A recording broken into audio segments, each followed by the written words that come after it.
Hoje, pessoal, eu estou aqui na webinar número 13, tá? A gente está aí, passou um pouquinho da metade, estamos nos direcionando para a reta final, porque nós temos em março 9 webinars dos 22, né? Então, a gente já está aí com alguns assuntos mais avançados, estamos gerando esse amor desde o dia 10 de janeiro até dia 30 de março, e está sendo muito bom, tanto que deu saudades, né? Nesses 12 dias que nós estamos ausentes, a gente está no WhatsApp direto, mas, querendo ou não, deu saudades, né? Recebi várias mensagens dizendo, já estou entrando em sofrência, que estamos na reta final. Eu digo, não tem problema. A gente vai ter a segunda fase, que começa em maio e vai maio e junho, né? Então, hoje nós estamos aí na 13ª webinar, como eu falei anteriormente, e nós estamos com a Clínica Arte Medicina de São Paulo. Bom, a Arte Medicina, para quem não conhece, é fruto da união de 3 especialistas, já muito conhecidos na reprodução humana, bem consagrados, mas eles fizeram uma junção, como eu estava falando. É o doutor Assunto Iaconelli Júnior, doutor Marcos Sampaio e o doutor Selmo Geber. Então, eles são muito conhecidos e eles trabalhavam em outras empresas, em outras clínicas, e se juntaram e fizeram arte e medicina, tá bom? Quem está conosco hoje, representando a arte e medicina, é a doutora Carolina Tomazinho, que é essa que está com vocês, que vocês viram agora, que ela é biomédica e embriologista da clínica, e ela está representando a clínica hoje, embriologista. Conosco está também a Camila Gaspar, que é psicóloga, ela é de Campinas. Ela atende de forma presencial em Campinas e de forma online para todo o Brasil, né? A Camila, ela também é especialista em reprodução humana e também ela trabalha muito com a psicologia perinatal, tá bom? Então, hoje a gente vai falar um pouquinho com a embriologista, um assunto que até a gente já falou numa webinar anterior, mas a gente vai falar mais, porque eu sempre digo, nunca é demais a gente entender um assunto que é complexo, né? Às vezes a gente sabe, mas se a gente tem mais informação, a gente sabe mais ainda. E como é um assunto muito complexo, eu acho que vale a pena a gente dar uma ênfase nele. Por quê? Porque eu estou com muitas tentantes, muitas famílias com um problema bem sério, que é a fase final aí da nossa jornada, que é a parte de transferência embrionária, tá? É uma parte muito importante e a parte final, né? É a reta final. Então, muitas pessoas estão me procurando sem aquele entendimento completo de 100% para dar o próximo passo, o porquê que não deu certo essa transferência embrionária, tá?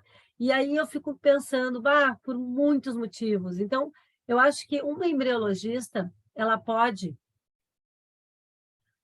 falar mais com propriedade sobre esse assunto. Mas o que eu preparei de diferente hoje, tá? Eu preparei, com a doutora Carolina Tomazinho, laudos médicos para ilustrar alguns casos reais. Porque é sempre bom a gente trazer, porque talvez esses casos reais sejam parecidos com os de vocês. Então, assim como a gente tem casos reais, assim, de ovodoação, embriodoação, semidoação, depoimentos, eu também trouxe pela primeira vez laudos, tá? Laudos específicos mesmo, né? Casos com resultado de biópsia, que às vezes a gente pode ter um parecido, né? Então, a gente está trazendo de forma para individualizar a coisa. Se vocês estiverem no caminho, que também já tiveram negativos, 1, 2 ou mais, e quiserem trazer esse caso especial, escrevam no chat, porque a gente tem que aproveitar a Carolina, a doutora, para individualizar o tratamento de vocês também. Aqui é uma oportunidade real, não é verdade? Então, assim, a gente trouxe, não digo que vai ser uma aula, porque não é um webinar científico, mas a gente trouxe material para ilustrar o que nós vamos falar hoje, tá bom? E, claro, depois a gente vai também, junto, falar com a Camila sobre uma parte emocional, que nesse assunto eu acho que é muito, muito difícil de a gente assimilar os próximos passos, né? Depois de uma transferência sem sucesso. e ainda muitas vezes sem motivo aparente. Mas aí agora a gente vai entrar nesse detalhe todo. Por que que não é aparente? Né? Eu não vou falar tudo agora, porque eu tenho uma biomédica aqui, uma embriologista e uma psicóloga, né? Senão eu faço esse webinar 2 horas sozinha, porque eu gosto de falar. Mas eu não tenho essa propriedade que elas vão falar, tá bom? Então, doutora Carolina, muito obrigada por você estar aqui representando a arte e medicina, tá? A Camila também, muito obrigada por estar também junto conosco nesse webinar, que para mim é muito importante esse webinar, tá bom? Vou deixar a Carolina falar, doutora, sobre esse processo da jornada do desenvolvimento embrionário com riqueza de detalhes de presente para nós. Oi, boa noite, pessoal. Bom, como a Karina falou, meu nome é Carolina e eu sou embriologista responsável na Clínica Arte e Medicina aqui de São Paulo. Vou compartilhar a tela aqui com vocês para a gente...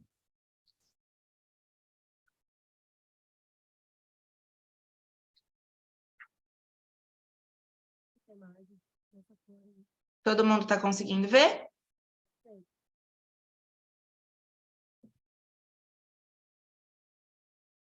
Bom, então, meu nome é Carolina, eu sou embriologista responsável pela Clínica Arte e Medicina e vou falar um pouquinho para vocês aqui sobre o desenvolvimento embrionário. Aqui nós temos, né, a junção de um óvulo com a junção de um espermatozoide. Ah, como assim? O que é isso? Nós precisamos de material genético feminino, materno, e o material genético masculino. Temos os 23 cromossomos femininos e os 23 cromossomos masculinos para a gente conseguir gerar um embrião normal. Ah, você só de olhar sabe se eles são normais ou não? Não. É uma pergunta que muitos pacientes fazem. Ah, você de olhar sabe ver o sexo? Não. A gente não consegue ver o sexo. Olhando para o espermatozoide, ah, você consegue definir feminino e masculino? Não. Aqui nós temos a avaliação de fertilização. Ah, o que é a fertilização? Após a junção do material genético feminino e masculino, no dia seguinte, a avaliação de D1, é o que a gente espera ver aqui, a fertilização D1, uma fertilização normal. Não sei se dá para vocês verem. Aqui nós temos os 2 pronúcleos. O que significam os 2 pronúcleos? Em teoria, uma fertilização normal, né? Porque, de novo, a gente não tem como saber se é o embrião normal ou não, só assim pela visualização. Mas é o que todo embriologista espera após a ICSI, né? No dia seguinte. Aqui na outra foto, nós temos uma fertilização anormal. Quando dá uma fertilização 3PN, né, que a gente chama aqui 3 pronúcleos, a gente já considera um embrião anormal, por quê? Cada bolinha dessa representa os 23 cromossomos. Se na parte da fertilização eu já vejo que eu tenho uma bolinha a mais, né, um pronúcleo a mais, com 23 cromossomos a mais, eu já sei naturalmente que ele é um embrião anormal. Diferente dos 2PN ou do 1PN. O 1PN para a gente ainda é uma incógnita. Por quê?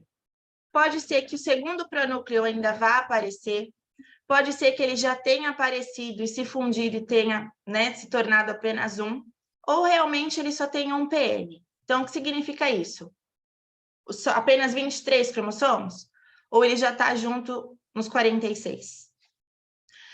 Avaliamos a fertilização, voltamos os embriões para a incubadora, deixamos até o dia seguinte. Avaliações D2, D3, D4 e D5. Aqui a gente tem um espelho de embriões perfeitos, né? Um sonho de toda paciente. Um embrião de dia 2, que nem está mostrando aqui, nós esperamos um embrião de 2 a 5 células, com uma simetria perfeita, sem fragmentação nenhuma. Aqui nós temos um embrião 4 células, semelhante, com 0 de fragmentação. Um embrião sensacional. Em dia 3, a gente espera de 7 a 10 células, o esperado 8 células, aqui na foto também, sem fragmentação, uma boa simetria. Dia 4, uma mórula ou um compacto, que é quando todos os blastômeros eles já começam a se juntar para a gente conseguir um blastocisto em dia 5. Essa é a realidade? Nem sempre. Aqui nós temos alguns embriões que em dia 2, não tem uma simetria perfeita. Não tem 0% de fragmentação. Pode ser que em dia 2 ele seja um embrião lindo, mas em dia 3 ele pode não ser. Ele pode ter um estresse. Carol, o que gera esse estresse? Pode ser do próprio embrião, pode ser uma divergente de temperatura. São coisas que a gente não consegue explicar. Em dia 5, esperamos blastocistos lindos, mas nem sempre. Temos aqui embriões parados, embriões com fragmentação que a gente... É tanta fragmentação que a gente não consegue nem contar o número de células que ele tem. Aqui, falando para vocês, né, o que a gente olha no desenvolvimento de dia 2 e dia 3. O número de blastômeros, então a gente espera, né, em D2 de 2 a 5 células, em D3 de 7 a 10. A assimetria dessas células e a porcentagem de fragmentação. Alguns blastômeros a gente consegue ver que eles são multinucleados. O que significa isso? Pode ser que ainda não tenha ocorrido a divisão desse blastômero. Então, ele está com dois ou mais núcleos, então pode ser que apareça sim, mas é porque ele ainda vai se dividir. No caso da arte, a gente não tem nenhum mecanismo de time-lapse ainda. Então, pode ser que eu avalie ele agora, né? Às 7 da manhã e ele esteja de um jeito, com um blastômero multinucleado, e daqui meia hora, 1 hora, ele já não esteja mais, porque esse blastômero já se dividiu. E aí também outra coisa que a gente avalia é a velocidade da clivagem. Então, às vezes a gente tem uma fertilização normal, em dia 2 esse embrião não clivou. E agora? A gente avalia ele em D3 de novo. Em D3, ele já tem 8 células. Opa, peraí, será que foi pelo horário? Isso é uma coisa que eu gosto muito de falar, porque o horário da ICSI importa muito também no horário da checagem. A gente pensa que não, mas às vezes uma ICSI um pouco mais tarde e uma checagem um pouco mais cedo, isso vai interferir. Falar assim, nossa, mas por que tantos não fertilizados no meu caso? Porque realmente ele não é fertilizado ou porque houve aí um equívoco de horário, né? Era uma checagem que deveria ter sido feita um pouco mais tarde, ou uma ICSI um pouco mais cedo, uma transferência, poxa, não tive nenhum blasto, mas será que é porque realmente a checagem foi um pouco mais cedo do que deveria ter sido? Ou, né, realmente porque não teve esse blastocisto no dia da transferência? Desenvolvimento do dia 5 e do dia 6, o que a gente avalia? Esse blasto expandido, com uma massa super compacta, que sonho. Bom, aqui a gente avalia a parte do trofoblasto, a massa celular interna e a blastocele. O trofoblasto, que é essa parte aqui de fora, que parece uma tartaruguinha, é o que a gente avalia, o que gera a placenta. E essa parte aqui mais compacta é a massa celular interna que vai gerar o bebê. Embriões de má qualidade e boa qualidade. Olhando assim, você fala, nossa, do lado direito, embriões lindos. Do lado esquerdo, embriões nem tanto. Eu, Carol, tenho uma coisa muito comigo que a gente não pode julgar pela aparência. Por mais que ele tenha, assim, um aspecto não tão bonito, ele pode, sim, ser o seu bebê em casa. Então, eu acredito muito. Eu olho e falo, poxa, cada plaquinha que eu pego, cada embrião que eu olho, eu falo, vamos lá, tem o papai e a mamãe esperando. Vamos reagir, vamos lá que a tia tá aqui, né? A famosa primeira babá. Então, eu falo, não, vamos lá. Aí a gente olha, fala, será que esse embrião ele é viável para uma biópsia? Será que se eu biopsiar ele agora, ele vai sobreviver a um descongelamento depois? Então, acredito que a gente precisa avaliar não só a beleza dele, né? Não só a morfologia, mas assim, o quão viável ele é para esse procedimento, né? Muitos pacientes chegam, não, mas eu quero biópsia, tudo bem, a gente pode fazer. Mas talvez ele não ser... A biópsia em si é uma agressão, porque a gente está tirando um pedaço do embrião, né? É um estresse para ele. Ah, a biópsia mata o embrião? Não, não é que a biópsia mata o embrião. Tudo depende da qualidade do seu embrião. Aqui eu trouxe alguma... Outra coisa, Carol, um parêntese. A qualidade do embrião e quem está manejando ele, né? Sim, sim, com certeza. Então, assim, na arte a gente avalia muito isso. Fala assim, esse embrião, ele é viável para biópsia? Não. Então, assim, a pessoa que está fazendo é capacitada para fazer um embrião, uma biópsia nesse tipo de embrião? Porque assim, a gente olha, vou voltar aqui um pouquinho. Aqui ainda os embriões estão bonitos, porque tem embrião que a gente pega, que a gente olha e fala, meu Deus, a característica dele, ele esfarela. Aí você fala, nossa, não, será? Mas é o único da paciente, eu não vou fazer. Pode ser um euploide que seja o bebê dela em casa. Não tem por que eu não fazer. Aí a gente olha e fala, não, vamos dar uma chance. Tem alguns que sobrevivem? Sim. Tem outros que não. Mas não necessariamente é um erro técnico, é um erro de quem maneja, né? De modo geral, a gente gosta de explicação para tudo, mas tem coisa que a gente não consegue explicar, né? A doutora Camila está aqui e vai me ajudar a falar disso. Infelizmente, tem coisas que a gente não explica. A gente tem embriões euploides maravilhosos, aquele cenário totalmente perfeito. Uma gestação negativa, a outra negativa, e mais uma, e mais uma. A gente fala, poxa, e agora? O que a gente faz? É a qualidade do embrião? O embrião é euploide, né? Então, tem coisa que a gente realmente não explica. Aqui, embriões lindos, né? Uma massa compacta, um trofo com bastante célula, que né, a gente consegue ver aqui, e o resultado da biópsia. O primeiro é um aneuploide complexo, que tem uma trissomia do X e uma monossomia parcial. E o segundo também um aneuploide complexo, uma monossomia do 15, deixa eu olhar aqui, e uma trissomia do 22.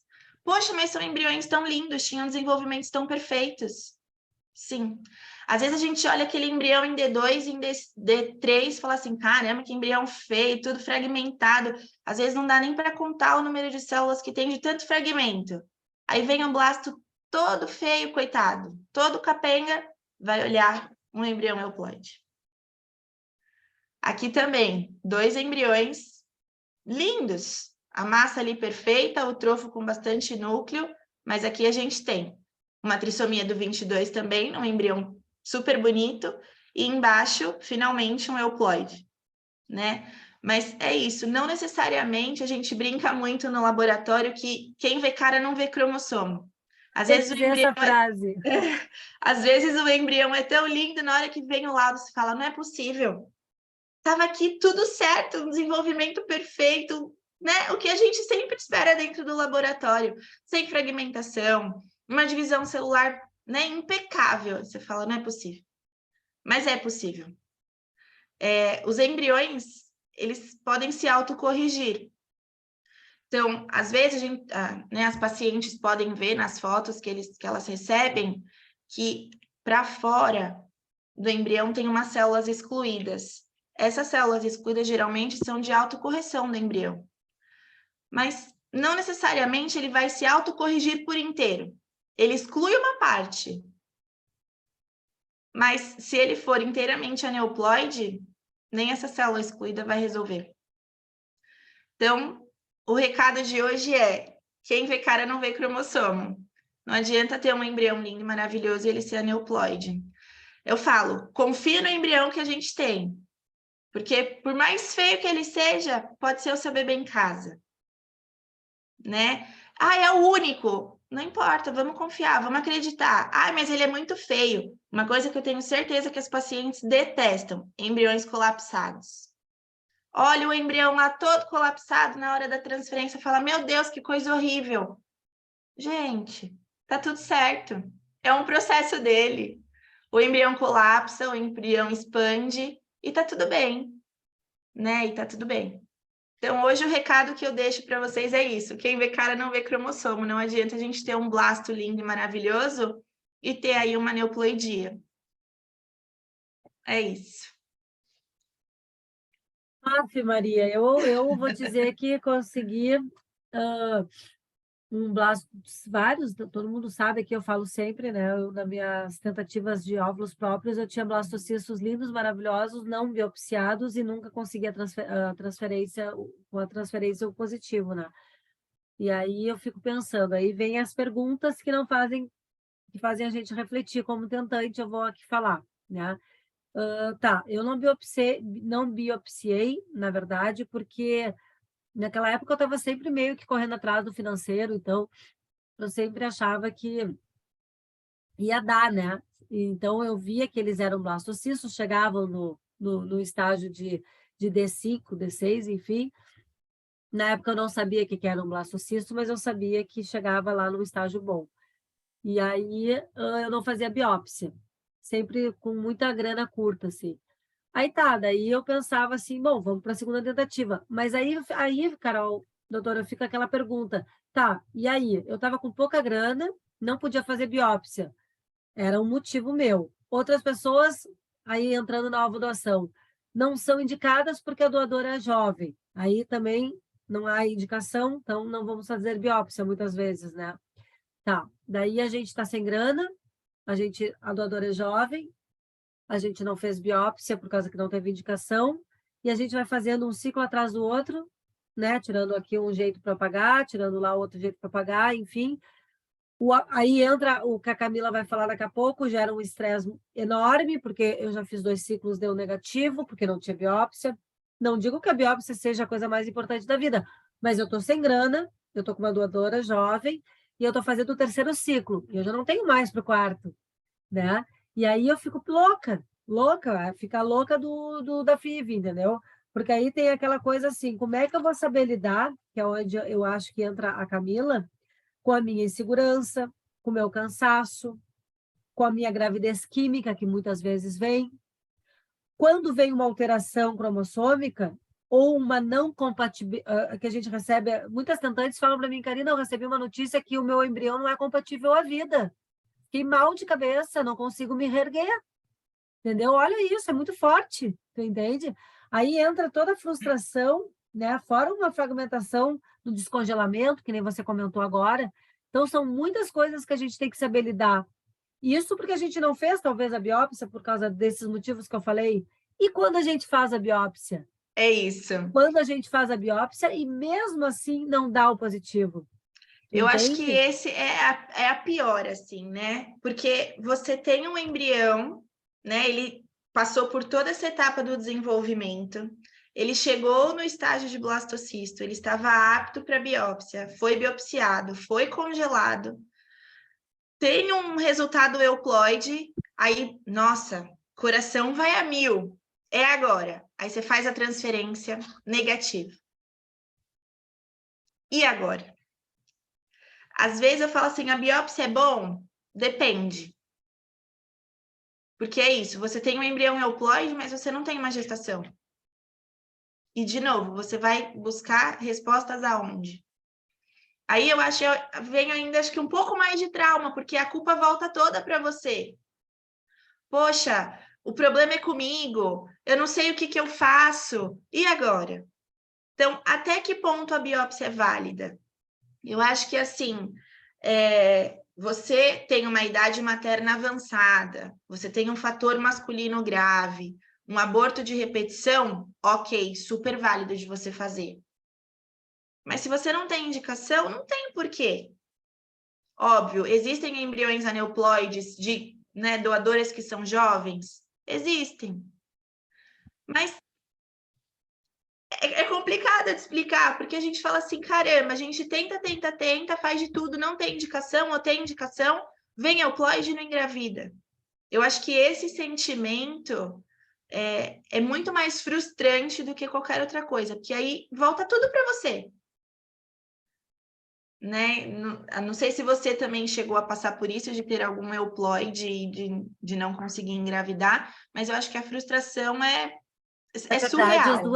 as duas vezes que eu fiz com 41 e com 42 anos, com os óvulos próprios, eles não foram para biópsia. Então, eu fiz as 2 vezes, eu coloquei 4 embriões na primeira, porque a idade permitia. Na segunda vez, eu botei 3, mas eles não eram biopsiados, né? E tal. Então, quando eu fiquei grávida, foi através da ovodoação, né? E aí, no caso, era uma doadora jovem e eu tive a sorte de dar de primeira, né? Enfim. E não era biopsiado Mas, esse embrião que você colocou. olha, eu fiz em Valência, né? Eles fazem muita rastreamento lá, muitos testes, mas eu acho que biopsiado não foram, não. Porque o doutor Fábio, que é o meu médico, ele sempre fala que uma jovem lá em Valência, eles não fazem a biópsia porque não tem indicação. Uhum. Então, esse tipo de exame eu acho que não foi feito, não, que é a biópsia embrionária, análise. Então, mas aí vamos ver com a doutora Camila aqui, porque eu acho que é importante a gente ver como é que a gente faz, né, Camila? Porque é um cansaço, como eu disse, é um desânimo, e às vezes a gente não tem essas respostas todas. E para a gente tomar as melhores decisões mais assertivas, a gente precisa fazer o que a gente está fazendo, que é trazer informação relevante para a nossa jornada, mas também entender que a gente precisa também estar bem com a nossa saúde mental, porque senão nada adianta, né? Pelo menos a gente tem que tentar fazer alguma coisa por nós, né? O que nessa parte aí, dessa fase final aí, que a gente já passou por tantos lutos e já estamos aí nessa transferência, né? Nesses 12 dias é um horror o que a gente passa até o beta, né? Sendo positivo ou não, são 12 dias muito difíceis. Fala um pouquinho sobre isso, uma vez que eu acho que está caminhando junto tudo isso. Sim. Na verdade, eu acho que inicialmente é importante entender esse contexto e por que que causa tanto abalo emocional, né? Tanto impacto emocional. A falta de controle, que é muito isso que a gente está falando aqui, né? Que a Carol trouxe, de não ter certeza, de não trazer garantias, e essa falta de controle, ela traz um abalo emocional muito grande para o ser humano em si, e para essas pessoas que estão nesse processo. Então, vocês que estão aqui, com certeza vão se identificar de alguma forma, né? É um abalo, uma falta de controle nesse corpo que não está funcionando e que deveria estar funcionando, né? E esse abalo, ele traz esse impacto emocional na imagem corporal, na sexualidade. Então, influencia nas relações da mulher de uma forma geral. E é muito diferente quando a gente opta pela não maternidade, quando a gente se vê nesse lugar de não poder. Então, o não poder leva a lutos completamente diferentes, né? Existe uma lógica do crescimento e desenvolvimento, né, do ser humano, e a mulher, ela já cresce ali, querendo casar, querendo ter filhos. Então, a infertilidade, ela vem para romper essa ordem natural, vamos dizer assim. E se perceber com um corpo que não está funcionando, traz todo esse sentimento, esse peso, essa culpa para a mulher. Por mais que a gente tente desconstruir essa ideia, porque, na verdade, quando um casal está vivenciando a infertilidade, os dois estão vivenciando a infertilidade. Mas, muitas vezes, é difícil fazer essa dissociação, porque a gente percebe que o processo acontece no corpo dessa mulher. Então, essa falta de controle acaba sendo superdimensionada para a mulher, né, de uma forma geral. E, muitas vezes, existe uma crença, né, de que comigo vai ser diferente. Então, eu acho que essa idealização que está em torno da reprodução assistida, ela acaba sendo uma problemática muito grande, né, para a vivência de muitas mulheres, de muitas pessoas que estão aí nesse processo. Uma idealização de que com a reprodução assistida é garantia, e aí vem o primeiro baque de perceber que não tem garantia nenhuma. A idealização de que não, mas comigo vai ser diferente. E aí tem uma crença, um investimento nessa crença de que comigo vai ser diferente. E aí a gente vê muitas mulheres, e eu estou falando mulheres aqui pelo público ser maior, tá? Mas isso também pode trazer pode ser uma vivência, né, dos homens, enfim. Mas acaba existindo essa ideia de comigo vai ser diferente, então eu vou investir nisso, eu vou colocar tudo de mim, eu vou me dedicar ao máximo. E quando o negativo vem, a frustração é muito grande também, porque se investiu tanto a ponto de negligenciar as outras áreas da vida, a ponto de comprometer o profissional, as relações sociais, as relações pessoais. Então, percebe que o contexto, assim, eu trazendo um pouco esse recorte, a gente percebe como que se chega nesse lugar de intensa ansiedade, intenso sofrimento, intensa angústia.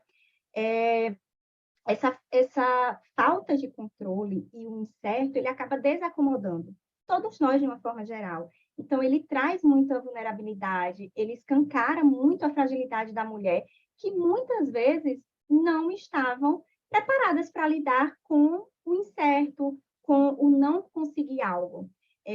Eu gosto muito de trazer esse recorte de que nós,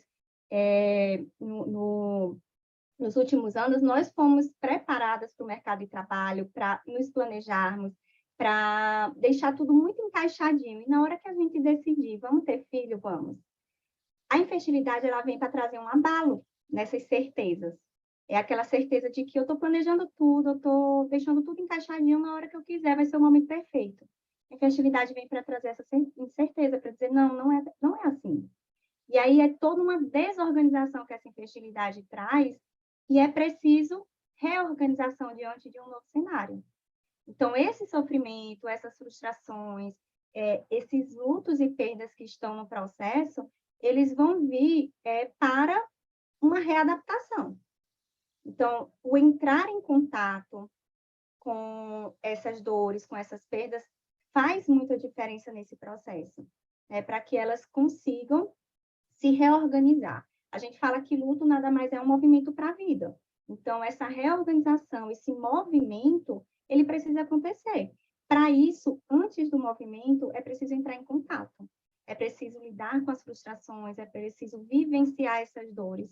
O que a gente, de uma certa maneira, principalmente no dia de hoje, está desacostumado a fazer, né? Então, eu acho que era importante a gente trazer esse recorte de como que a gente chega nesse ponto, como que a mulher chegou nesse ponto. Ela não chegou por um evento em si, mas uma sobreposição de eventos que não foram olhados, que não foram cuidados. E aí, quando chega num determinado momento, como, por exemplo, esse negativo, em que ela já veio de muitas limitações, frustrações, muito empenho e foco naquilo que elas tinham controle, chegou no negativo, desmorona. Desmorona porque tudo isso foi acontecendo e muitas vezes não foi visto. É porque o foco era o quê? O positivo. Aí o negativo vem e cai. E aí vem essa idealização que foi construída muito forte, a queda às vezes acaba sendo muito mais alta por isso, né? Muito mais pesada por isso. Eu não sei se eu consegui me fazer entender, mas percebe Não, total. como... Eu acho que tem uma pergunta aqui que ela é bem difícil de responder assim, mas eu vou perguntar e vou dar uma comentada e depois quero escutar a Camila. É normal perdermos a fé em Deus após muitas FIVs negativas? Como lidar com isso, meninas? Muitas vezes questiono se Deus enxerga nosso sofrimento, né? Aí ela complementa assim, é normal sentir isso? Antes da Camila, eu queria dizer para ti, é a Ângela, né? Deixa eu só ver aqui. Eu estou tendo uma super dificuldade em falar hoje, eu peço super desculpas para vocês. Mas, assim, o que eu penso é... Deus, ele prepara a gente, Ângela, tá? Eu tenho quase que 100% de... Eu tenho certeza, na verdade, disso, porque quando eu estava na minha caminhada, eu muito me questionei sobre isso que você está falando, mas por que comigo, né? Poxa, tanta gente está aí tendo filho sem querer e tal, e eu que desejo tanto, né? Eu que sou... Eu quero só ser mãe, então como assim? Que castigo é esse? Eu já fiz esse questionamento, né? Não vou mentir aqui, porque todo mundo é adulto, né? A gente pensa mil coisas na caminhada e tal. Mas eu acho assim, ó, que depois a gente consegue ver, quando, né, olha para trás, assim, que parece que Deus estava nos preparando. Eu desejo do fundo do coração, Ângela, que você tenha essa mesma percepção, que você tenha teu filho, que você vai ter, se Deus quiser, e você vai ver que Deus, às vezes, está nos preparando. Porque hoje eu olho para trás e eu penso assim, cara, meus óvulos próprios, que eu chorava tanto, parece que eu não estava preparada. Parece que eu tinha que ser mãe por óvulos doados para achar o meu propósito, para conseguir enxergar um monte de coisa e me autoconhecer, progredir mesmo espiritualmente. Eu fiz uma reforma íntima durante a minha jornada, Camila, muito importante, sabe? E eu acho que isso tudo tem um motivo e uma hora para acontecer, porque não pode ser tudo a troco de nada, tem que ter um motivo, sabe, maior, assim. Então, quando a gente achar que a gente está sem fé, sem forças, é do fundo do coração que eu falo, sabe, Ângela? Faz uma oração e pede, Papai do Céu, por favor, me dê forças, me mostre o melhor caminho, sabe? Porque esse momento, quando ele chegar, que vai chegar, se Deus quiser, para você esse ano, e para todos que estão aqui, eu desejo muito isso, vocês vão ver que a Camila, a Ângela, que começou a jornada em 2018, vamos dizer, em 2022, ela é outra. E talvez era essa Ângela de 2022, 2023, enfim, que estava preparada, que precisava passar por um monte de coisa para a gente olhar para trás e dizer, agora eu entendi algumas coisas, né? E isso não vai assim isso é independente da religião, se é cristã, se é batista, se é evangélica, se é espírita, não interessa, é uma força maior, né? Que acho que nos prepara. E é essa força maior, gurias, que eu acho que nos levanta também. Porque a gente não sabe como é que a gente se levanta. Essa resiliência, eu não sei de onde que vinha para mim. É a minha opinião, tá? Tomara que tu tenha esse depoimento para dar quando chegar a tua vez, que eu acho que tá te preparando aí. Vamos ver aqui. O que tu tem para me dizer, Camila, sobre isso?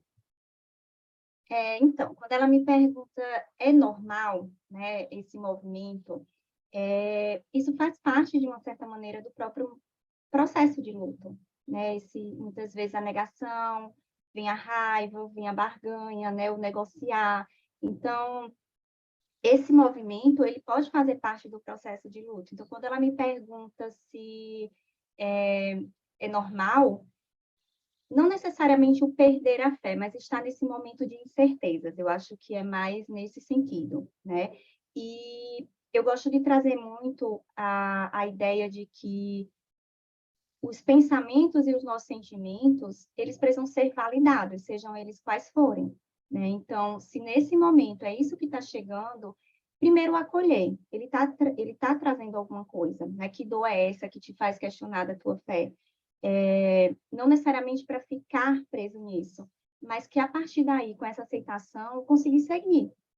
O que a gente pensa não necessariamente é real, então nossos pensamentos são ideias, não dizem muito sobre nós, não nos define. Muitas vezes o que a gente pensa ou o que a gente sente é motivo de vergonha, né? Então, uma mulher que está aqui, que engravidou ao meu lado, e eu sinto inveja dela. E aí, muitas vezes, as mulheres, elas escondem esse sentimento. E quanto mais sufoca esse sentimento, mais ele está ali, maturando. Então, a gente traz uma lógica contrária. Vamos acolher esse sentimento? Não precisa ter vergonha. Ele não me diz nada sobre você, que você é uma pessoa ruim. Ele diz que você está sofrendo, que existe um processo aí que está te machucando.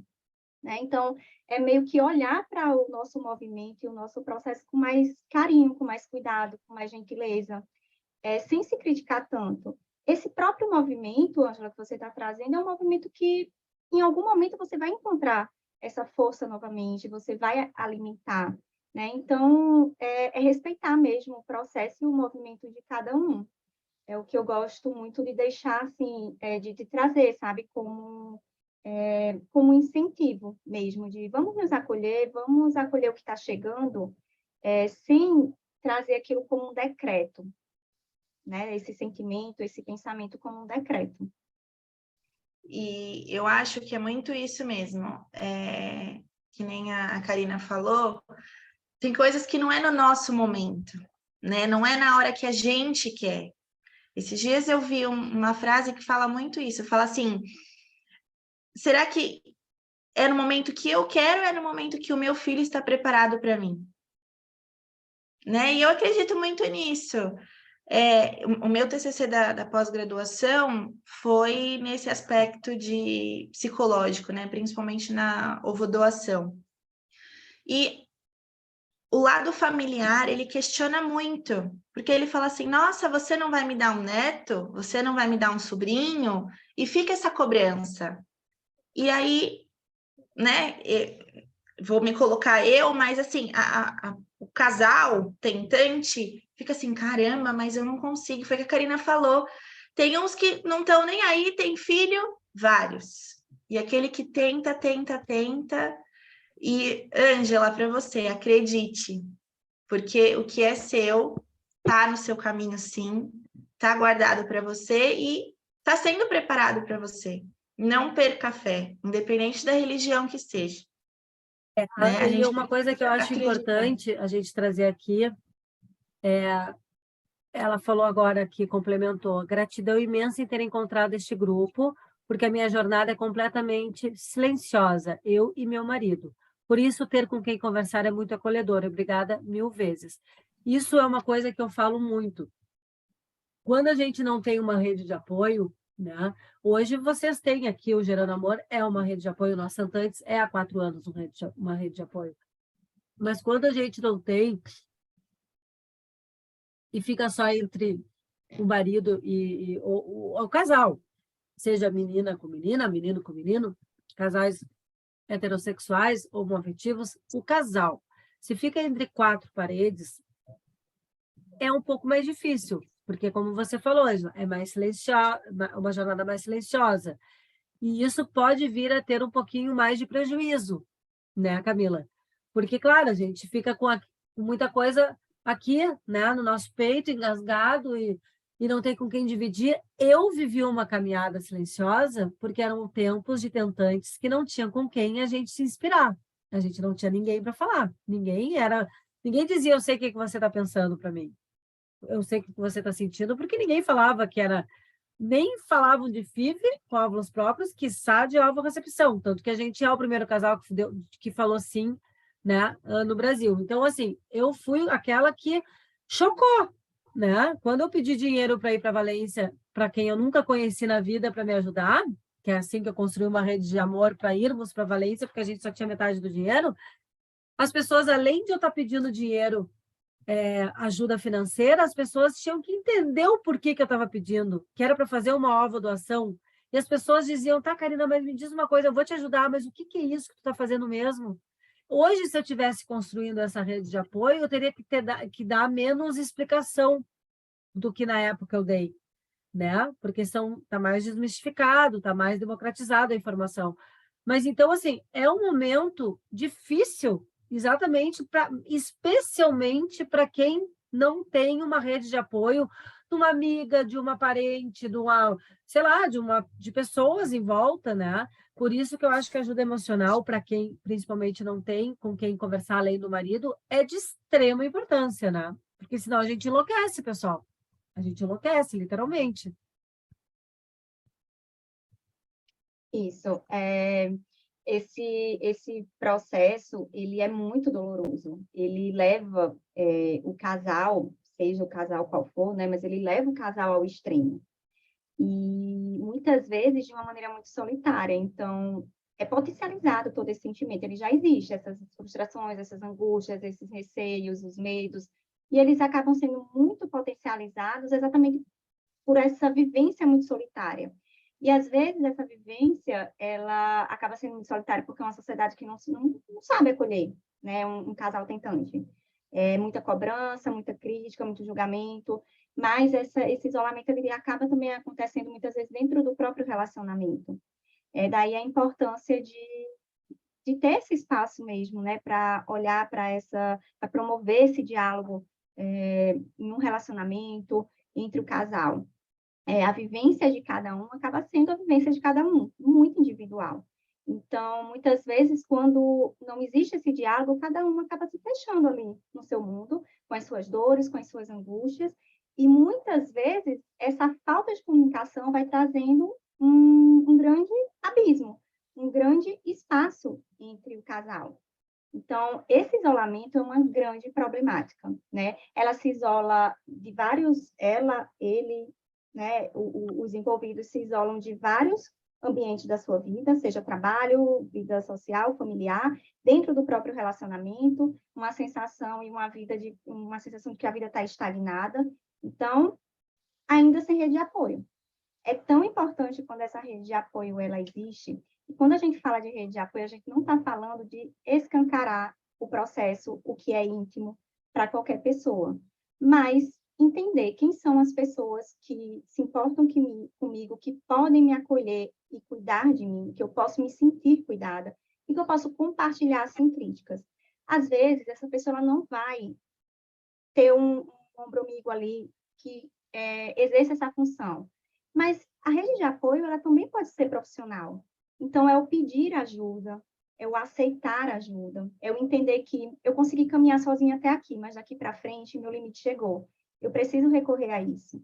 Então, se abrir para essa possibilidade faz muita diferença nesse processo. E retomando só um pouco daquilo que a gente estava falando, que a Ângela trouxe, Carol, né, trouxe, e Karina trouxe essa questão do acreditar que o que é seu vai chegar. Eu gosto de trazer muito essa ideia de que é muito importante a gente acreditar no nosso processo, seja ele qual for. Porque qual a intenção, qual a finalidade de você passar por tantas limitações, por tanto desgaste físico e emocional, e não acreditar que aquilo vai dar certo? Ah, Camila, mas é cansativo. Traz desânimo, sim. Em muitos momentos, mês a mês, negativo a negativo, essa frustração, esse desânimo, ele vai aparecer. E a gente precisa acolher, como eu já trouxe.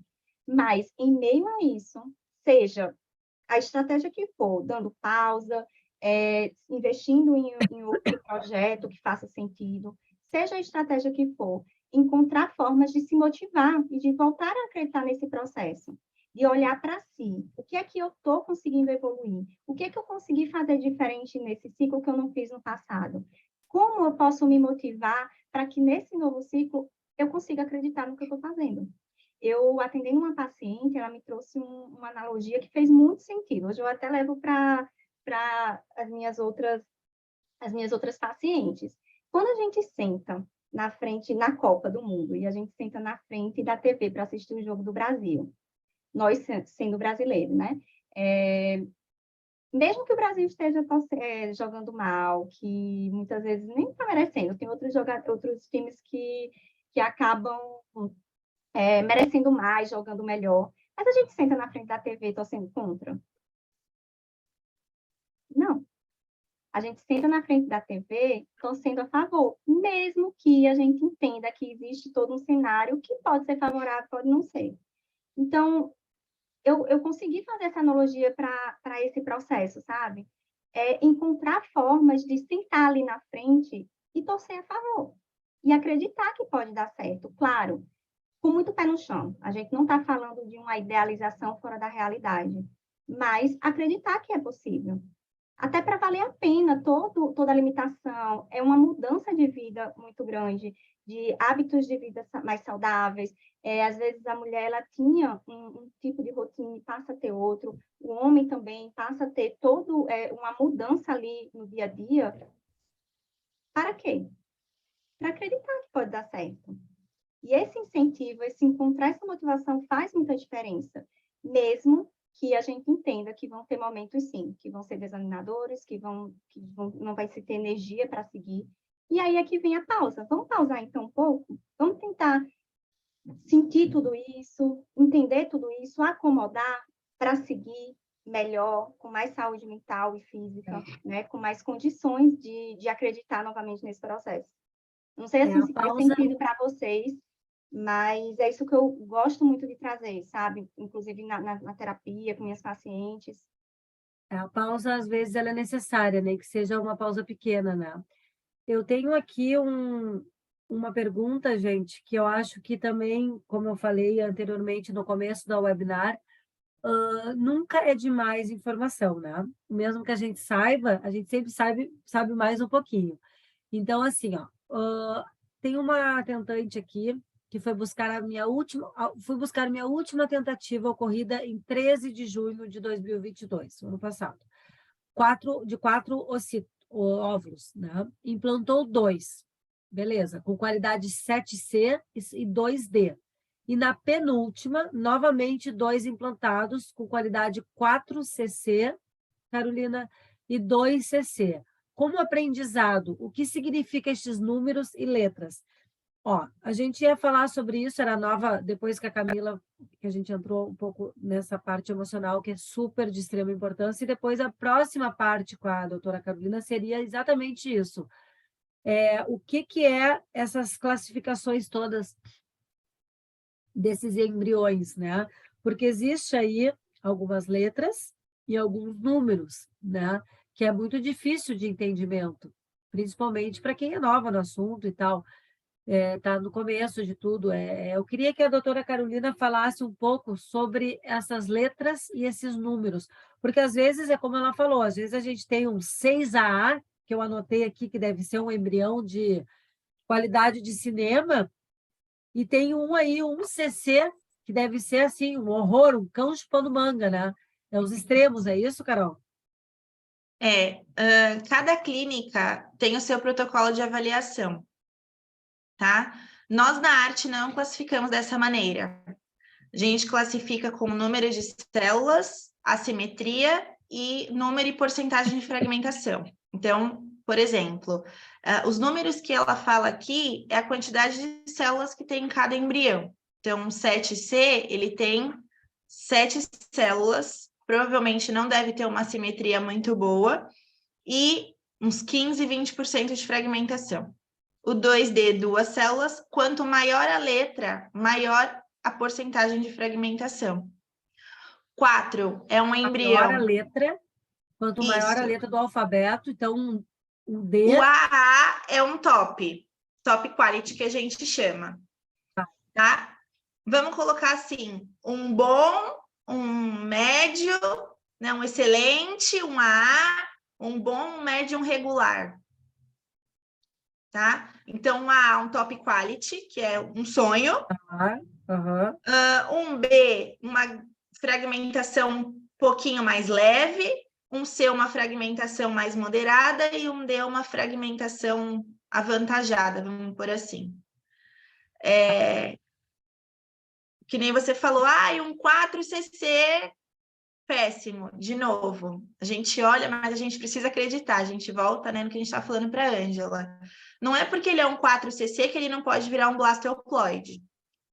Mas a classificação aqui que ela deu é isso. A gente tem o número de células, então 4 células, 2 células, 7 células. E aí a porcentagem de fragmentação, que aí a gente varia entre 0%, de 5 a 10, de 10 a... E aí de 10 para cima. Tá.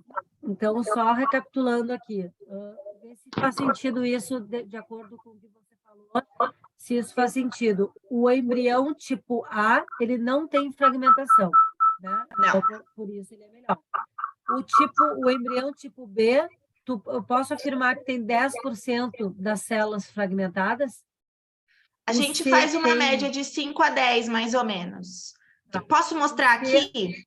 Pode. O C, por exemplo, é de, sei lá, de 10 a 50% de fragmentação, e no caso D é mais de metade por cento de fragmentação. Isso. Daria para a gente classificar assim? Daria. Eu vou compartilhar aqui a tela para você. Deixa eu voltar aqui só.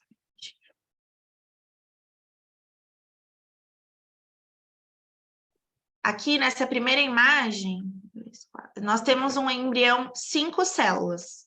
Então, a gente vai contar o primeiro blastômero aqui, o segundo aqui embaixo, tem 2 aqui no fundo e um aqui para cima.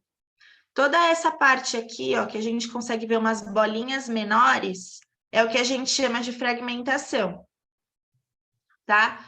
Então, aqui, pela classificação que eu tenho, dentro da clínica que eu trabalho por protocolo nosso, eu classificaria esse embrião como 5 células, assimétrico, uns 15% tipo 3 de fragmentação. Carol, o que é essa fragmentação tipo 3? É uma fragmentação que ela é espalhada. Quando a gente classifica a fragmentação, a gente separa o embrião em 4 quadrantes. Então, aqui eu tenho um pouco de fragmentação no quadrante de cima, um pouco de fragmentação no quadrante de baixo e um pouco de fragmentação no meio. Então, por isso que eu classifico como tipo 3, porque é uma fragmentação espalhada. Se ela é uma fragmentação num quadrante só, uma fragmentação mais junta, a gente classifica ela como uma fragmentação tipo 2. Quando ela é uma fragmentação maior, que a fragmentação ela é confundida com célula, que é no caso aqui da segunda e da terceira imagem, nós classificamos com tipo 4. É uma fragmentação mais difícil de ver. Ah, mas como? Se você fala para mim que ela é confundida com célula, como que você diferencia isso? Como você sabe que é um blastômero, né, que é uma célula do embrião, ou que é um fragmento? Porque a gente conta a célula pelos núcleos dela. Então, nesses daqui, eu acredito que não vai dar, talvez nessa daqui, mas como um olhar de embriologista que a gente tenha o hábito, né, para a gente enxergar, fica mais fácil. Mas nesse daqui, ó, aqui a gente tem um núcleo de uma célula. O núcleo, ele é como se fosse um PM. Então, a gente procura uma bolinha dessa aqui, ó, por célula. Então, no caso dessa imagem aqui, nós temos um núcleo aqui. Esse daqui, aqui em cima, tem um mínimo do mínimo de fragmentação. Então, a gente considera uma fragmentação 0. Esse daqui poderia ser um 4AA, porque é um embrião de uma simetria boa e um embrião sem fragmentação.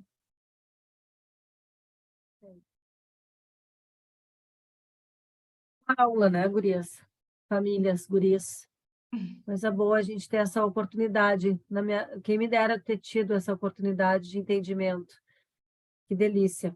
Gurias, vocês sabiam, isso é por curiosidade, assim, mas a maioria de vocês deve conhecer a Louise Brown, né? Que é, no caso, a inglesa, que foi em 1978 a primeiro bebê de proveta, né? Ela hoje, eu tenho 48, ela é de 78, ela tem 44 anos hoje, né?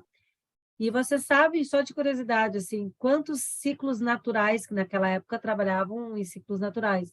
A mãe da Louise Brown fez para ter ela em 1978. Chutem alguém, chuta, quantos ciclos naturais? Porque eles trabalhavam-se em ciclos naturais com apenas um óvulo, tá? Só dá uma chutadinha, doutora. Aham, Luciana, Lu, tu sabe. Foram necessários mais de 20 tentativas para obter o sucesso em 1978 do primeiro bebê de proveta no mundo. Ela é inglesa, da Inglaterra. Então, olha só que louco tudo isso, né? Imagina só, a gente fica louca com 3, 4, 5, 7 ciclos, imagina mais de 20. Eu tenho um podcast que, se vocês quiserem assistir, é da segunda temporada que a gente fez com o Genomics, que é o recorde, tá? A Tatiana Pila, eu tenho, na verdade, 2 versões do podcast do Bastidores da FIV dela, porque uma não deu. Ela fez 30 fertilizações in vitro, 30 ciclos. Ela teve o Gabriel, que é amigo do meu filho, que eles se dão, a gente vai para a praia juntos, através de barriga de aluguel nos Estados Unidos. Mas ela tentou com ovos próprios, ela tentou por ovo-doação, acabou não podendo gerar em função de tantos ciclos. E aí, uma palhinha assim, ela conseguiu, com um ovo congelado dela, levar para os Estados Unidos, mas antes ela passou pela Índia. Então, assim, é um podcast bombástico, assim, quem tiver curiosidade, tá no YouTube, tá no nosso site, enfim, porque é uma história, assim, surreal dessa gaúcha, da Tati, minha amiga íntima, assim. Eu tenho muito... Cada vez que eu olho o Gabi, eu digo, cara, é Deus. Aí entra aquilo que a gente estava falando agora há pouco. Ela teve que passar por muita coisa, mas também ela é mega realizada, assim. O Gabi tem 5 aninhos, amigo do Henrico, e é muito feliz, assim, a história dela, ela é muito grata, sabe? Não conseguiu gerar, mas tá tudo certo, né? Existem várias formas de gerar amor, como eu falo. Então, assim, olha... Oi. Né? E a gente fala muito isso no laboratório, porque a gente sofre junto. a gente fala, gente, a gente brinca, eu não aguento mais ver essa paciente aqui, pelo amor de Deus, essa mulher precisa engravidar. A gente sofre, fala assim, caramba, mas era um embrião tão lindo, não é possível. E a gente fica, a gente sofre, a gente torce. Às vezes eu mando e faço, gente, ó, bom dia. Hoje vai sair o beta da paciente X, vamos lá, todo mundo com muita energia, com um dia lindo, olha esse sol maravilhoso que tá aí fora, ótimas energias. Aí fala, Carol, negativo, eu falo, não, de novo, não, pelo amor de Deus. Então, assim, os embriologistas também sofrem. Não são só vocês, não. Podem ficar bem tranquilas que a gente também sofre. Sabe, tem médicos que realmente seguram nossa mão, isso faz toda a diferença, né? Deixa eu ver aqui quem é que está na sala de espera. Tem duas pessoas, só um Posso pouquinho. só responder uma pergunta aqui? Claro, eu ia fazer essa pergunta, pode fazer, Eu vi que tem aqui uma pergunta da Ana Carolina e ela está perguntando o que é mais importante, a fragmentação ou a cavidade? Entre 1AA e 6cc, qual seria melhor? Falando em fragmentação e cavidade, nós temos 2 dias de desenvolvimento diferente. Em desenvolvimento de D5, D6 ou até D7, dependendo do caso, nós não vemos fragmentação. A gente vê a cavidade. E aí, embriões de D2 e D3 é onde sim a gente vê fragmentação. No caso aqui, 1AA, se a gente for olhar como D5 e D6, pode ser que ele seja um blasto inicial AA com trofo com massa top. Um 6cc, ele já pode ser um D2, D3 com uma fragmentação um pouco maior, tá? Então, quando a gente fala de fragmentação, D2 e D3, cavidade é a expansão da cavidade do blastocisto, que aí é onde a gente vê B1, B2, B3, B4, B5, B6 em algumas clínicas, e para a gente classifica como um blastocisto jovem, um blastocisto expandido, um blastocisto com retting e o retted, que é o que fica fora da zona já. Então, fragmentação e cavidade são 2 coisas diferentes, 2 dias de desenvolvimento diferente. Então, eu não tenho como te falar o que é melhor entre um e outro, porque eles são dias diferentes. Se fosse do mesmo dia, ok, mas como são dias diferentes, eu não posso te falar o que é um melhor do que o outro.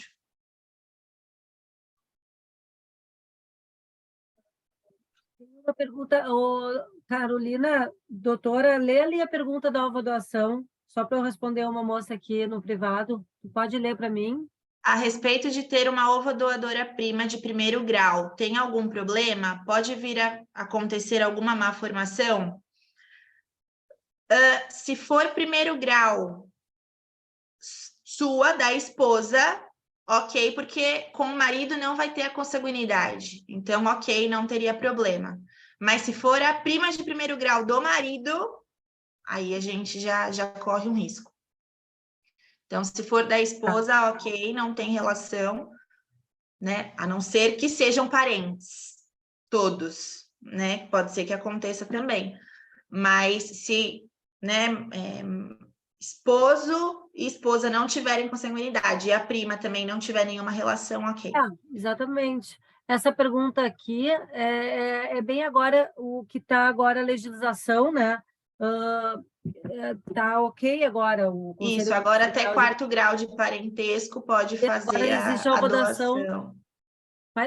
parental, né, que chamam, que Isso. agora se expandiu até o 4º grau, o que é maravilhoso, né? Porque, na verdade, quantas pessoas estão saindo beneficiadas disso, né? Agora tem só que cuidar, e entra o trabalho da Camila, quanto a se essa forma de parentalidade, se essa configuração familiar vai gerar algum transtorno lá na frente ou não. Acho que tudo tem que ser muito combinado, muito claro, muito elaborado, né? Porque aquela coisa do anônimo, tu não vai saber nunca. Agora, tu ter uma prima ou uma irmã gerando não, te, te, te, te, te fornecendo óvulos, tem que estar tudo muito tranquilo, né? De ambas as partes, assim, né? Não pode virar um fantasma isso. Aí entra aquela coisa de deixar tudo muito claro, tudo muito tranquilo dentro da gente, para ver se essa forma que Deus está nos botando essa receitinha do nosso bolo, né? Vai ficar tudo bem daqui para frente, né? né, Camila? É um tema relativamente novo, né, que ainda não tem tantos desfechos em relação aos aspectos emocionais, por ser relativamente novo. Mas, sim, é importante olhar para esses aspectos emocionais. Muitas vezes, o optar por essa forma de tratamento ou aceitar doar fica muito ali na superficialidade, né? Então, é só um gameta, não tem nenhum valor, então, vamos lá. Mas, na verdade, existem muitas representações simbólicas nessas relações, existem muitas fantasias, muitos fantasmas. Será que existe autonomia nesse que está pedindo, nesse que está aceitando?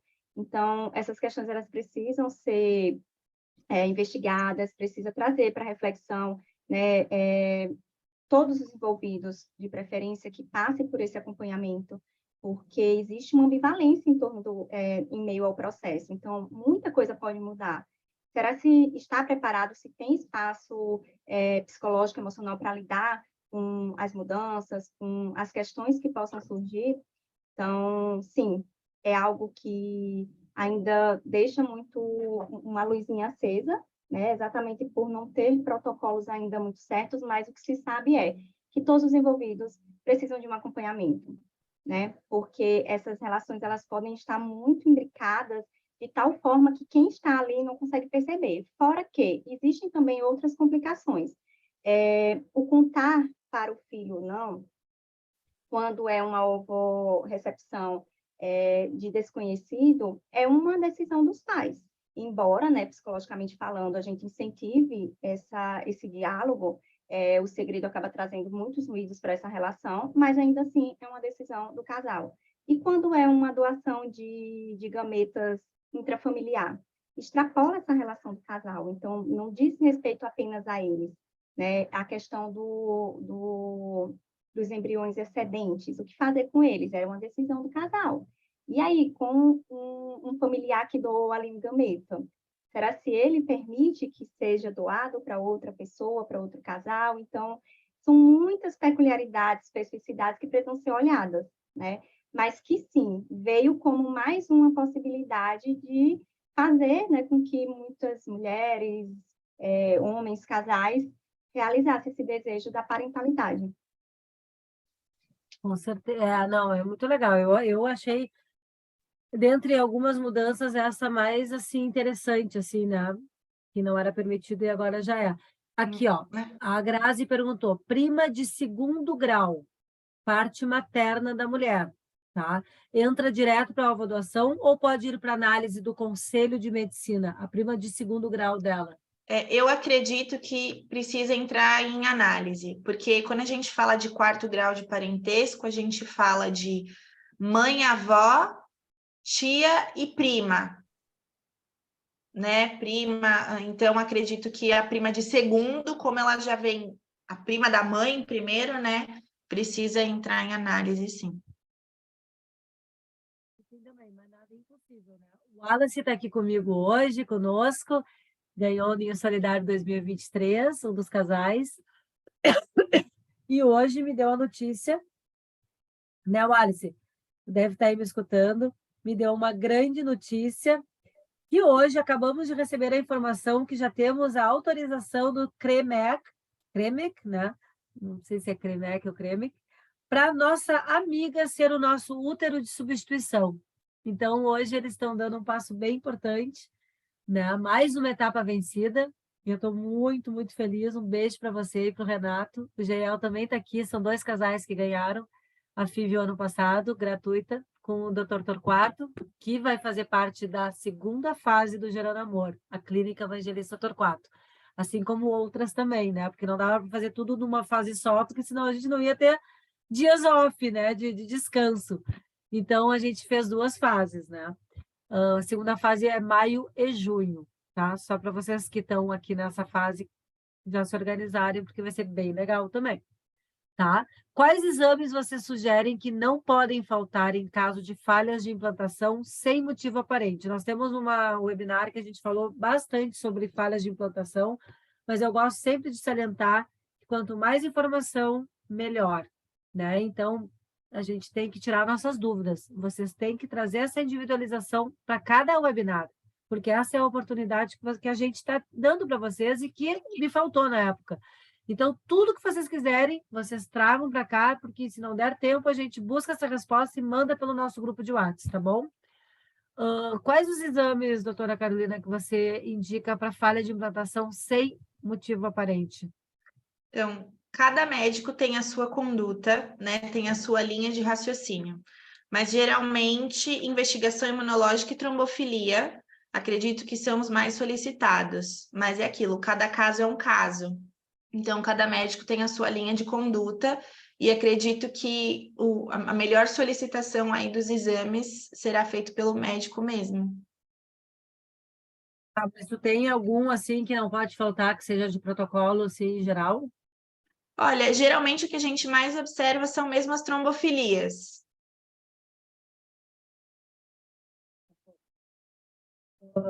Eu não me lembro. Bom, isso não vem ao caso agora. Deixa eu passar. A Grazi está me mandando 3 exames dela. Eu falo muito em individualizar, né? Aí, como a gente tem até as 10 horas, são 21h20, a gente tem 40 minutos. Diego, eu estou passando para você 3 fotos que eu gostaria que tu fizesse compartilhamento na tela, tá bom? Então, me avisa aqui no WhatsApp quando que tu tá pronto, que daí eu vou botar para a doutora Carolina comentar. Quais exames? Tá. O fato de ovular muito tarde, dentro do ciclo, é um sinal para não tentar o ciclo natural? Ou o que importa são os 5 dias de progesterona após a ovulação? Tem um valor ideal de progesterona no dia da transferência? A gente falou bastante, mas eu adoro esse assunto. Vou até tirar uma foto aqui, porque eu gosto de ter. Então, essas perguntas mais clínicas, eu confesso que, assim, eu deixo para os médicos responderem, porque eu não Tem tenho problema. tanta propriedade para responder em relação a isso, tá? Então, eu não vou falar algo que eu não tenho Tu é propriedade, embriologista, tu cuida né? mais É dos isso. babyzinhos lá no laboratório. Mas, ó, tanto Como é um a Ângela, assunto... tanto a Ângela como a Ana Carolina, que fizeram perguntas bem específicas para fertileutas, não Sim, para embriologistas, isso. pode deixar que eu vou trazer para você essas respostas. Eu tirei foto agora, tá bom? E aí eu vou colocar no nosso grupo, porque são assuntos bem específicos e como a gente falou, a Carol, ela cuida mais da parte da embriologia dentro do lab. Mas não falta, o que não falta é fertileuta para nos ajudar, né? Tá bom? Eu cuido aqui para vocês. O Wallace mandou uns coraçõezinhos aqui. Deixa eu ver aqui outras perguntas. Tem uma coisa aqui. Não, Diego, divide aí o que eu te mandei, que eu quero que a doutora Carolina veja essas 3 fotos. Bota a primeira na tela para a gente, por favor. Daí a Carol pode nos ajudar aqui na individualização, porque eu gosto disso, eu gosto quando a gente traga individualização. Senão a gente não ia estar fazendo Gerando Amor, era só ler tudo no Google que eu fazia. Né? Deixa eu ver.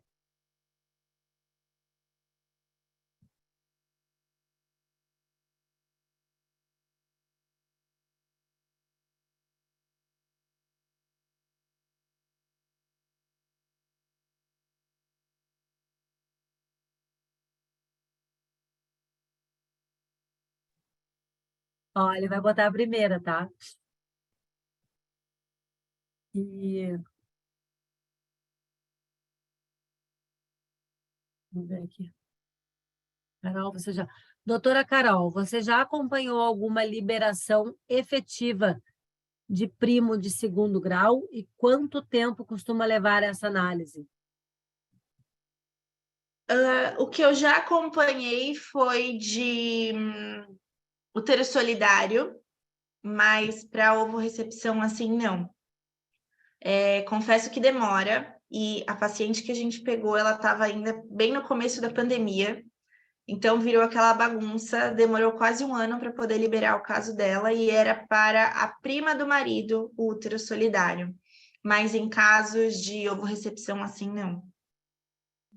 Eu acredito que não deva demorar muito, tá? Mas... Eu acho que está bem menos demorado, tá? Porque, por exemplo, o Wallace falou hoje para mim que é o caso que eu acabei de falar, da amiga, que não era de até 4º grau, era uma amiga, que vai ser útero de substituição nos meninos. Ele botou assim para mim, foi dada entrada no final de janeiro e já saiu autorização. Nós estamos no final de fevereiro, isto é, demorou um mês, Perfeito. entende? Para ter uma liberação para um útero de substituição. Então, eu acredito que para ser também, no caso da doação, não esteja mais uma lenda. Eu acho que já não está mais, porque mudaram as coisas, a lei mudou, né? Eles estão mais ágeis, né? Mas isso é outra pergunta que eu também estou aqui, porque quando a gente não sabe, a gente vai atrás, né? E aí, isso é uma outra pergunta que eu também tenho curiosidade de saber, que não é todo mundo, né? Por exemplo, depois de 50 anos, teve uma época que a gente precisava de autorização, né? Para fazer uma FIV. Agora não precisa mais, né? Ou não precisava e precisa agora. Enfim, são coisas que vai mudando a legislação, a resolução, e a gente tem que estar sempre atualizada, né? Nós tivemos ano passado uma paciente de 62 anos. E ela ficou grávida? Fez ovorrecepção e a gente, meu Deus, em choque, né? Porque 62 anos, meu Deus, e agora? O caso dela, se eu não me engano, teve 2 embriões, né? 2 blastos. Optamos por transferir só um por causa da idade, né? Um risco e congelar o outro. E ela engravidou de primeira e a nenenzinha nasceu dia 22 de dezembro. Eu tô chocada, nunca vi uma idade tão avançada aqui no Brasil. Que maravilha! 62 anos. Ela teve que ter autorização? Teve Sim. que ter autorização. Eu não conhecia esse caso tão assim. Eu adoraria fazer um podcast com ela, ia me emocionar muito. Caramba, 62 anos, gente. Bah, que legal. Doutora Carol, sua clínica utiliza banco de óvulos internacional? Caso positivo, você sabe qual o percentual de êxito nas FIVs na sua clínica? Isso que eu queria saber. Eu queria que você falasse como é que é a ovodoação, como é que é uma semi-doação, até uma embriodoação na arte medicina. Tá. Bom, em relação aos óvulos, geralmente demora uns 3 meses, né, para a gente conseguir uma doadora compatível. A gente utiliza, sim, a gente tem o cadastro para o Banco de Óvulo Internacional, mas como é um processo, além de ser um pouco mais caro e mais demorado, a maioria das pacientes, né, optam por esperar pela clínica mesmo, pela disponibilidade da clínica.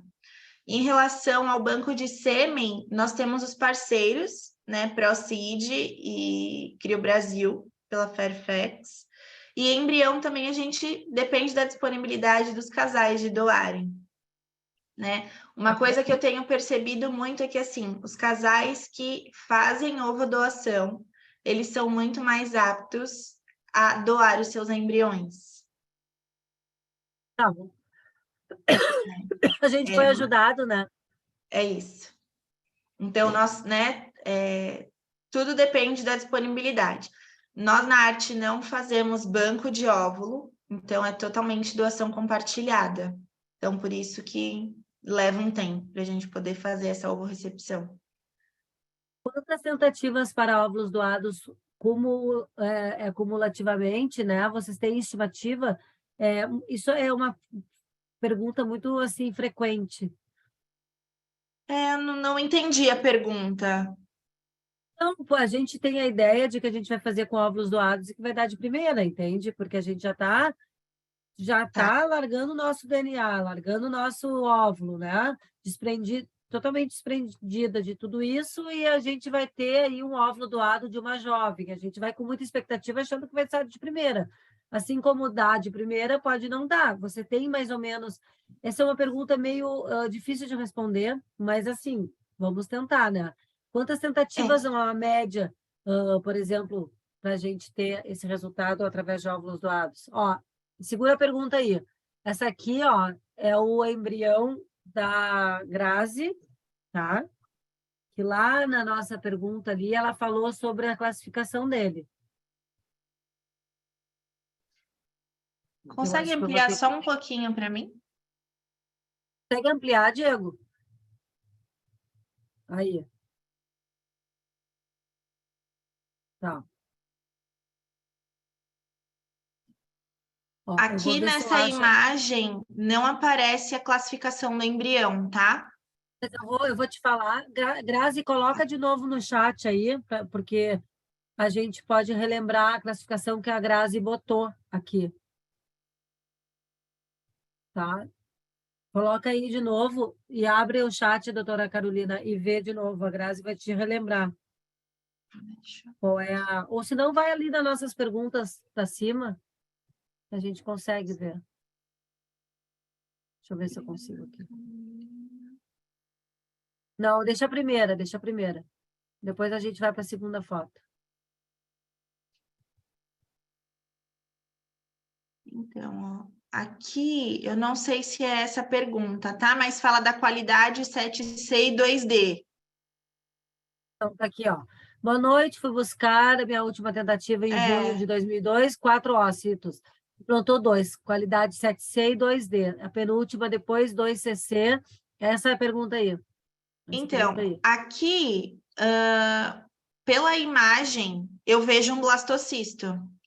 Pela classificação que ela me deu aqui, eu poderia dizer um D3. Então, eu não sei se bate. Grazi, pode falar o dia para mim, Essa por é a favor? penúltima, doutora Carol. Essa é de fevereiro de 21. É a Tá. 4CC e 4CC e 2CC. Isso. Tá. Então, a primeira, um 4CC, a gente fala de um blastocisto expandido, que aí dá para vocês verem a cavidade dele, né? Que é o espaço da blastocele. Em volta, vocês podem ver que ele tem um trofo mais liso. Então, o trofo liso, ele caracteriza um C. E a massa não compacta, uma massa celular irregular, também classifica um C. Ela é uma massa mais dissolvida, mais, vou pôr assim, mais farelada. Ela não é tão compacta e tão firme, né, como um 4AA, por exemplo. E o 2CC, ele é um blastocisto jovem. Aqui vocês podem ver que a cavidade dele é muito menor do que o embrião de cima. Então, ele não é um embrião tão expandido como um 4 ou um 5, por exemplo. E aí a gente classifica isso pelas letras. O trofo, né, e a massa celular. Diego, tem outra tela, né? Pode tirar essa e pode botar a próxima, por favor. Aí a Grazi pode abrir o microfone para explicar também. A última, junho de 2022, 7C. E 2D. Isso, Isso. 2D.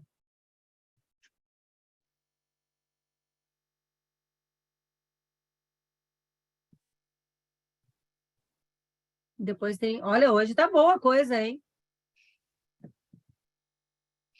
Doutora Muito Carolina, bom o que você mesmo, acha? muito Ó, legal. enquanto o Diego tá botando a tela, tá? A gente tem uma pergunta lá em cima que ficou pendente e outra, o que é que você acha, doutora Carolina, de a doadora muito jovem? Na minha primeira FIV com óvulos importados da minha doadora tinha 18 anos. Já li que doadora muito jovem não produzem óvulos bons. O que você pensa sobre isso? Eu já li sobre isso também, não sei se é mito ou verdade. Eu penso Outra, que...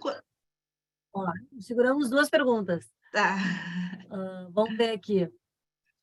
Essa imagem, ela é bem similar à imagem que eu mostrei do nosso embrião com fragmentação. Então, nós temos aqui duas células com uma simetria grave, porque, não sei se dá para vocês verem, tem uma célula um pouco mais para cima menor e um pouco mais para baixo uma maior. O certo da divisão celular é elas, né, duas células, por exemplo, dividirem ao meio. Então, as células serem simétricas. E aqui no canto do lado esquerdo, a gente pode ver uma alta quantidade de fragmentação. Isso mesmo, aí é fragmentação, todas essas bolinhas, esse pedaço é fragmentação. E aí a gente tem uma célula em cima e uma célula maior do lado esquerdo. Então, esse é um embrião 2D.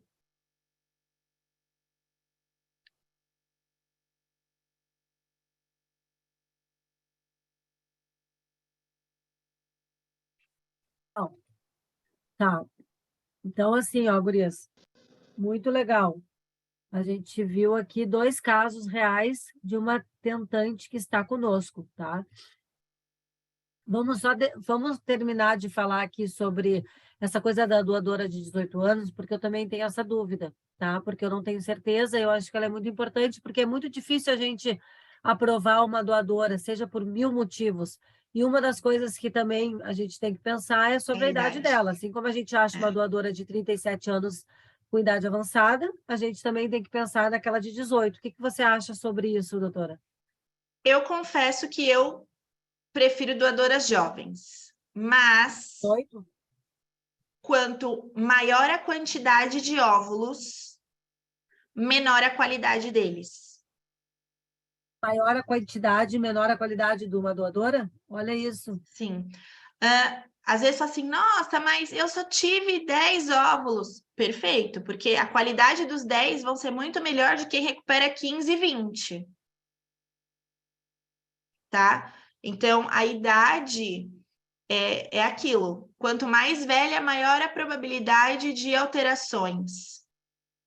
Quanto mais nova, a gente tem uma recuperação ocitária melhor, né? Mas quantidade nem sempre gera uma boa qualidade.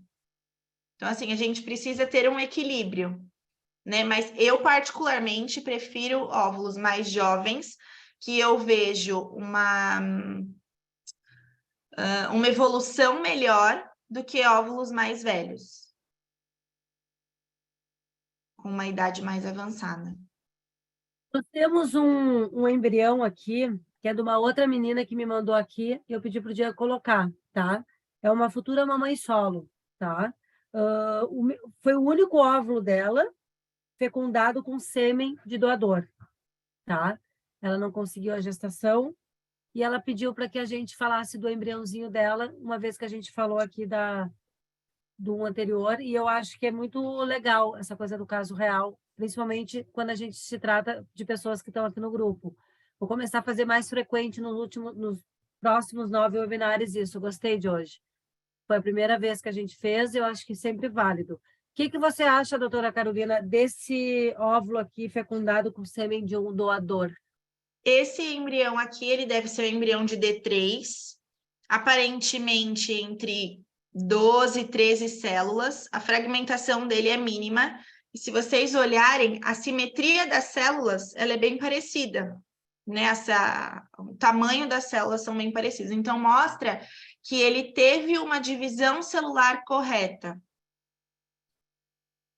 Eu classificaria como um bom embrião, apesar dele ter mais células do que o esperado.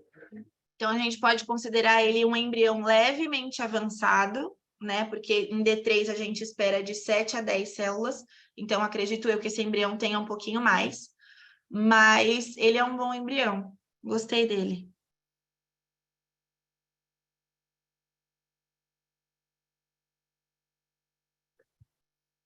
Acho que... Se você quiser colocar, Amada, qual foi a classificação aqui? D3, isso aí, que a gente falou. Ó. A Grazi até teve uma pergunta, tem uma outra pergunta aqui, doação de sêmen de amigo, é aceito direto ou precisa de análise também? Aqui no Brasil não é permitida doação assim, né? Tem que ser anônima. Pedro é engraçado, porque o Pedro tem uma amigona minha que precisa de uma amostra de sêmen, e ele sempre fala, não, mas eu vou doar para fulana. Eu falei, mas não pode, tem que ser anônimo. Isso aí Não, mas é só um amigo, vai dar tudo certo. Mas aí...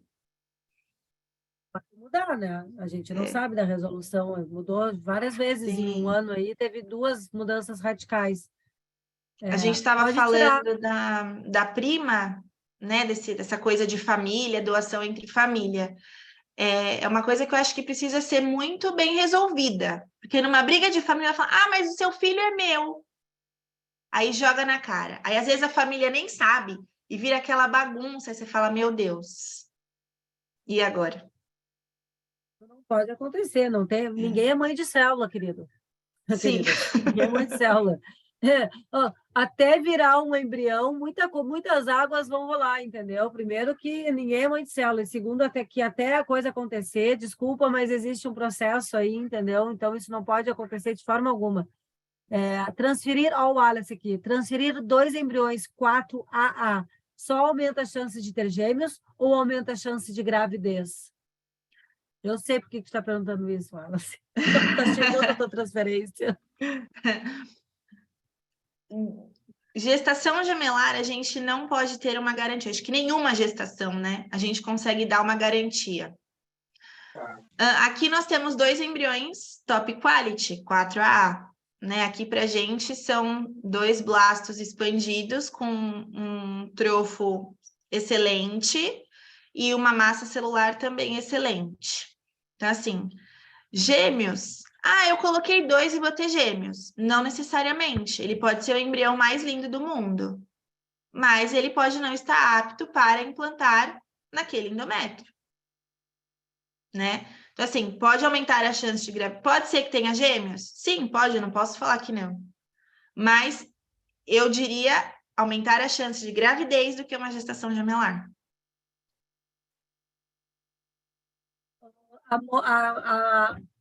A tentante que colocou aqui, desse embriãozinho que você falou em D3, que estava bem bonito, ela colocou assim, ó, é a trombofilia hereditária que pode não ter deixado implantar, então, porque a médica não fez o rastreamento.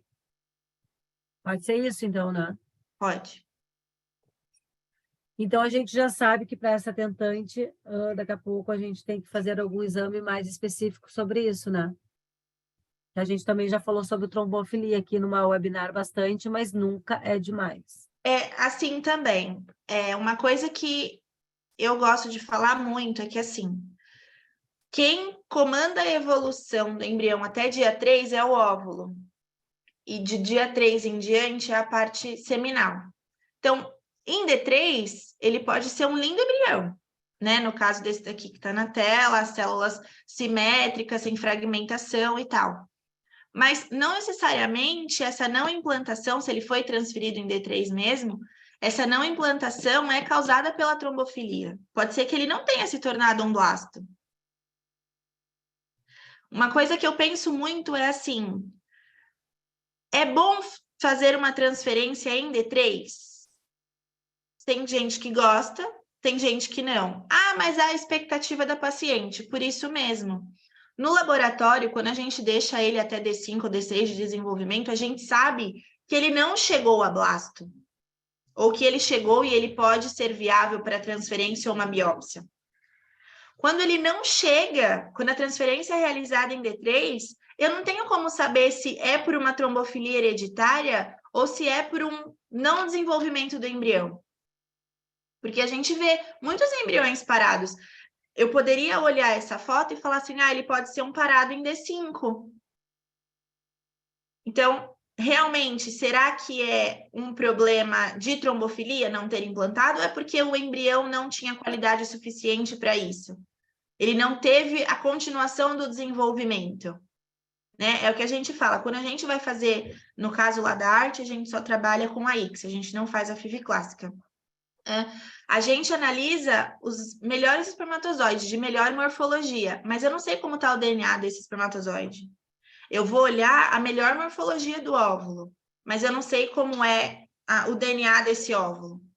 Então, eu faço a união, eu vou avaliar o desenvolvimento embrionário dele, mas eu não sei como ele é cromossomicamente, né? Eu não sei como ele é desenvolvido.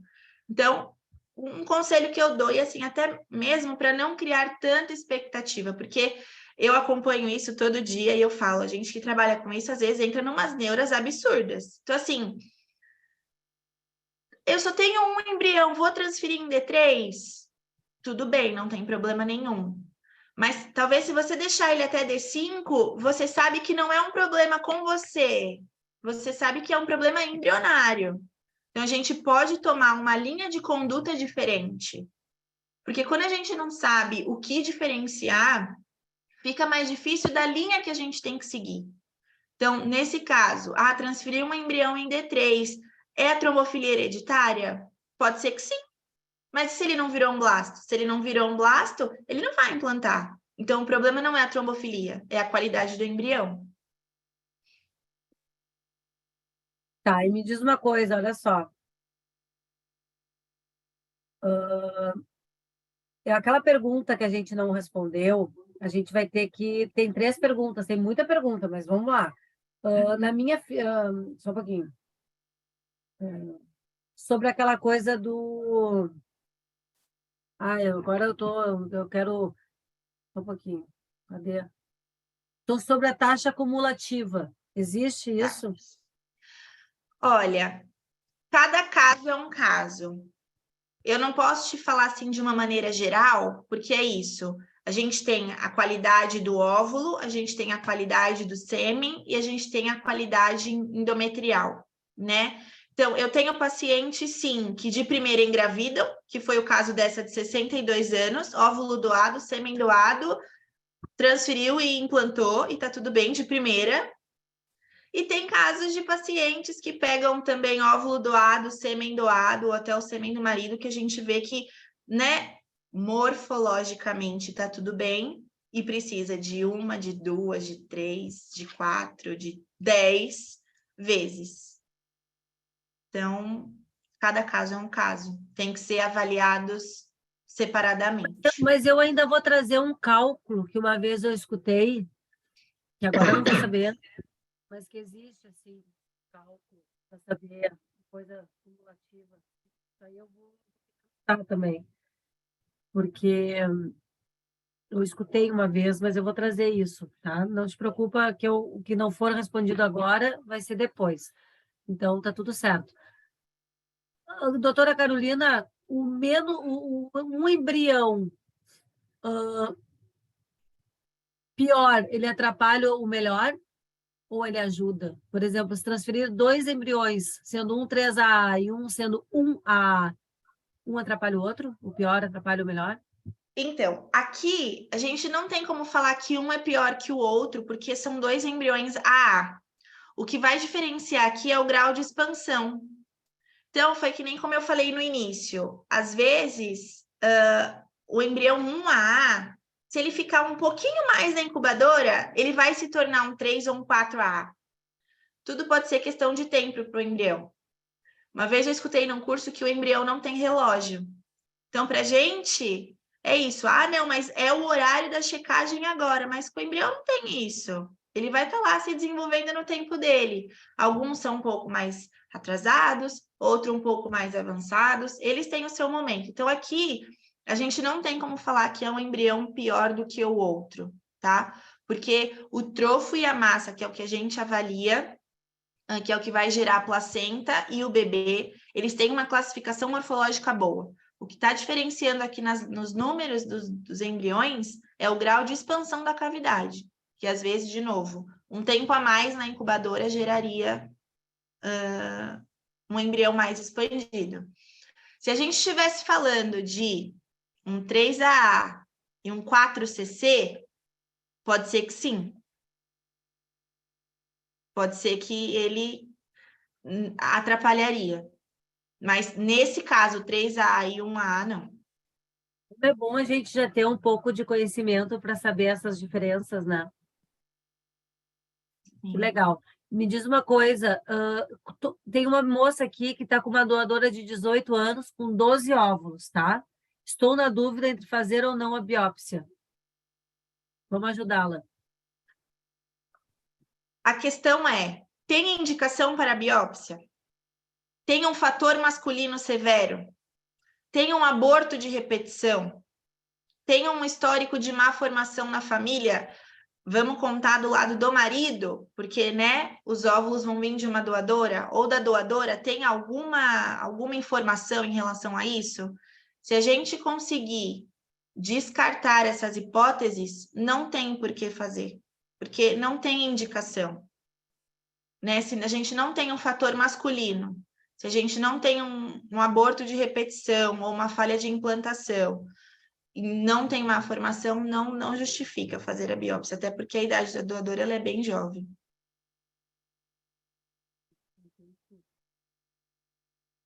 Bom, A gente está se encaminhando para os últimos 10 minutos do webinar. Acho que foi super especial hoje.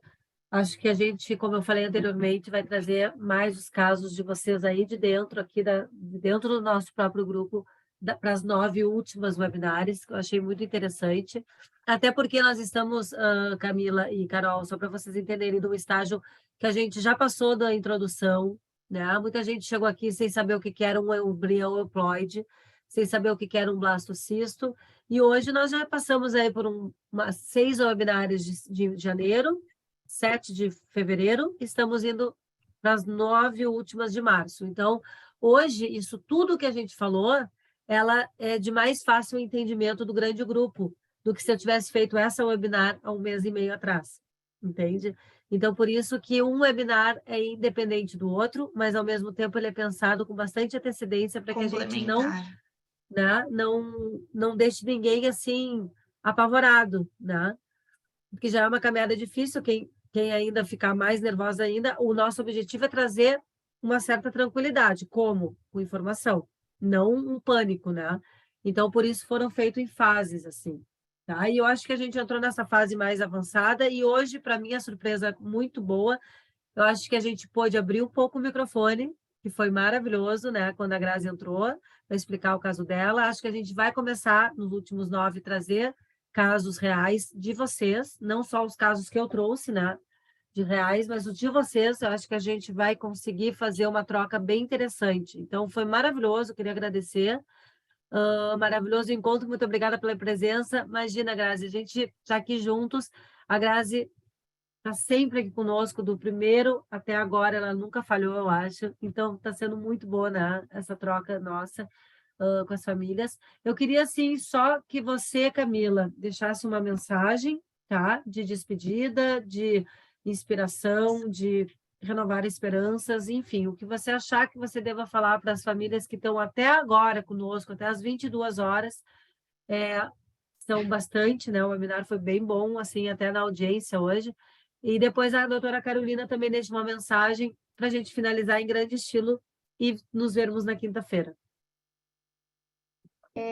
Queria deixar aqui para vocês, né, que para quem ficou até agora, já é um sinal do quanto vocês estão fazendo por vocês e pelo processo de vocês. Então, isso já é um grande passo. Eu gostaria de deixar a mensagem de que o desafio presente nesse percurso, nessa jornada, é muito grande.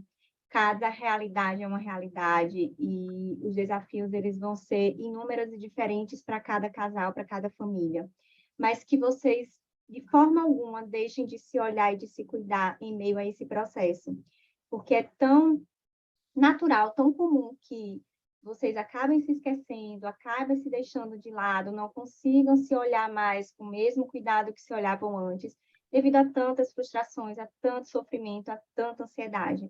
Tentar fazer esse caminho de volta, de que vocês merecem cuidado, merecem ser cuidadas e cuidados, e que vocês podem passar por esse processo com mais leveza, com mais informação, como esse espaço aqui que a gente está trazendo, com mais bem-estar, sabe? Qualidade de vida. É se colocar nesse lugar de que eu mereço passar por isso da melhor forma possível. Sim, entendendo que os desafios existem, eles vão continuar existindo, mas aprender a lidar com eles, a vivenciá-los de uma maneira mais leve, só vai trazer bem para o próprio percurso. Eu gosto muito de dizer que o positivo ele é ponto de partida, não é ponto de chegada. Então, eu deixo essa reflexão, como que vocês querem estar quando esse positivo chegar? Né? Adoecidas ou adoecidos, ou bem, né, para se preparar para uma nova jornada que vai iniciar após o positivo. Então, acho que essa reflexão pode trazer um direcionamento, né, para uma vivência mais saudável, mais leve. Se precisar, busquem ajuda, busquem rede de apoio, tentem se nutrir, se cercar de pessoas que fazem bem, né, que possam cuidar, possam acolher. Então, eu acho que, de uma certa maneira, é isso, é tentar trazer aí essa leveza da forma que for possível para a jornada e o percurso de cada um. É verdade. Muito obrigada pela tua participação, Camila. Imagina, Foi eu de que extrema agradeço. importância. Eu sou a entusiasta número 001 do tratamento com uma terapia, né, com uma ajuda emocional. Para mim fez muita diferença. Então, eu queria te agradecer imensamente. Como é que as pessoas podem te achar no Instagram? Escreve aqui no nosso chat para quem tiver assim vontade de também, inclusive, começar a te seguir, tá? Psi Camila Gaspar, vou deixar aqui anotado. Isso, é melhor anotar, porque daí as pessoas podem ter uma colinha. Momento especial, agradeço o empenho, dedicação e as trocas. Então, foi muito legal mesmo. Estou recebendo essas mensagens e concordo que foi bem especial.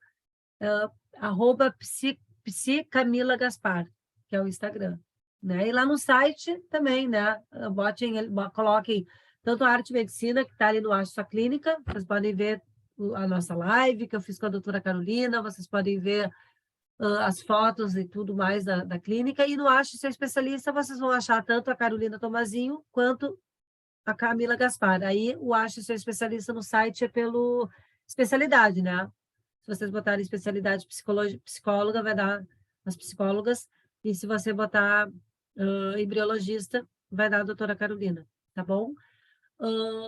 O site, para quem não conhece, ele é bem completo, vale a pena vocês darem uma olhada ali no Linktree, tem no Instagram, né, do nosso Tentante Projeto de Vida, só clicar que daí dá YouTube, tudo que a gente faz, tá bom?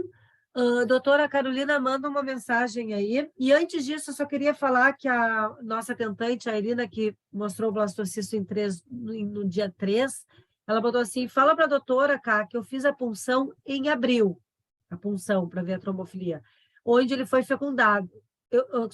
Eu fiz a punção em abril, onde ele foi fecundado, e em junho que fiz a transferência. Portanto, eu só descobri a trombofilia meses depois da transferência. Né? Ela deu essa observação aqui, porque a gente estava falando do caso dela, né? Sim. E fica aqui a nossa despedida, doutora, e depois a gente vai finalizar, né? Porque são 6:10. Eu fico imensamente assim grata pelo convite e por estar aqui em nome da arte, né, podendo ajudar tantas pessoas. A mensagem que eu deixo hoje, de novo, é: quem vê cara não vê cromossomo. Não é só porque o embrião é feio que ele não vai gerar um bebê em casa. Então, assim, não falem que eles são feios. Eles sofrem, não pode, não. Então, assim, vamos lá. Gente, uma coisa que eu falo muito, eu até brigo com o pessoal que trabalha comigo. Eu não admito pensamentos negativos dentro do laboratório. Porque eu acho que, assim, é um lugar de tanta energia que a gente precisa, sim, de energias boas lá dentro. Então, a gente põe música, a gente canta, a gente brinca, a gente conversa. Então, assim, cada hora que eu abro uma incubadora e pego uma plaquinha na mão, que eu vou fazer uma transferência, uma ICSI que seja, eu mentalizo coisas boas, eu falo, vamos botar um mantra, porque hoje a gente, ó, esse caso aqui, vamos lá, essa paciente, ó, tá difícil, então vamos lá. Então, assim, acreditem nos embriões de vocês. Não é porque ele é um 4cc que ele não é um embrião bom. Ele pode ser um 4A e ele ser aneuploide. Então, acreditem nos embriões e acreditem que tudo que é de vocês está guardado e a hora vai chegar. Vai chegar. Então, quem vê cara não vê cromossomo. Fico à Tá? E se disposição. Deus quiser, até o final desse ano, esse grupo vai estar todo grávido. Amém, Deus quiser. amém. Se Deus quiser ajudar. Bom, só o nosso Tentantes vai dar 3 FIVs gratuitas esse ano, né? Um para óvulos doados em julho, um casal homoafetivo agora em março e novembro, mamãe solo. Então, pelo menos, eu acredito que, desde que tenha uma barreira financeira, claro, a gente vai ajudar 3 casais, né? Três perfis de pacientes. Então, eu estou bem feliz assim, com esse nosso upgrade do nosso braço social. Amém, amém, amém, amém, muito amém. Um beijo muito grande para vocês, pessoal. Quinta-feira, às 20 horas, estamos juntos de novo, tá bom? Obrigada, doutora Carolina. Obrigada, Camila. Eu que Um agradeço. beijo, famílias. Tava com saudades e foi maravilhoso hoje. Amei. Beijo. Gratidão, viu? Tchau. Beijinho.